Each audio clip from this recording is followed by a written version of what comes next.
PT Pertamina menghormati proses hukum yang ditangani Kejaksaan Agung dan siap bekerja sama untuk penyidikan. Pertamina memastikan kasus yang ditangani Kejagung tidak berdampak terhadap distribusi BBM dan LPG di masyarakat. Pertamina menghormati Kejaksaan Agung dan aparat penegak hukum yang menjalankan tugas serta kewenangannya dalam proses hukum yang tengah berjalan di subholding Pertamina.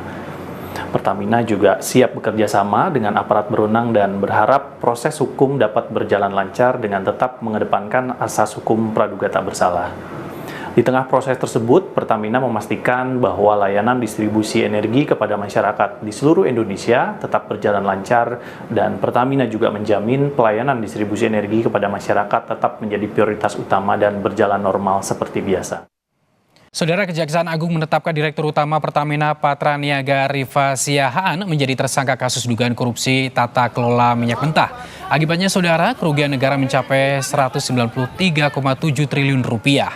Menurut Jampitsus Kejaksaan Agung, saudara, Direktur PT Pertamina Patraniaga Rifa Siahaan sengaja membeli minyak mentah RON 90 atau setara Pertalite yang kemudian dioplos demikian rupa sehingga menjadi RON 92 atau setara Pertamax.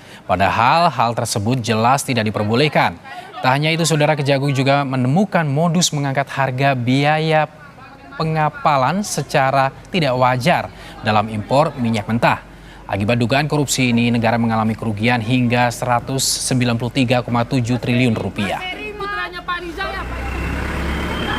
Tersangka RS melakukan pembelian atau pembayaran untuk RON 92.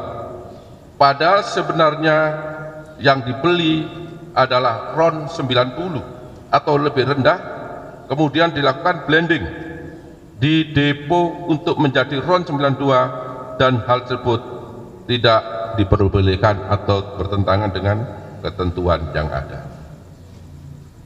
Pada saat telah dilakukan pengadaan impor minyak mentah dan impor produk kilang, diperoleh fakta adanya markup kontrak shipping atau pengiriman yang dilakukan oleh tersangka YF selaku Direktur Utama PT Pertamina International Shipping, sehingga negara mengeluarkan fee sebesar 13 sampai dengan 15% secara melawan hukum, sehingga tersangka MKAR mendapatkan keuntungan dari transaksi tersebut.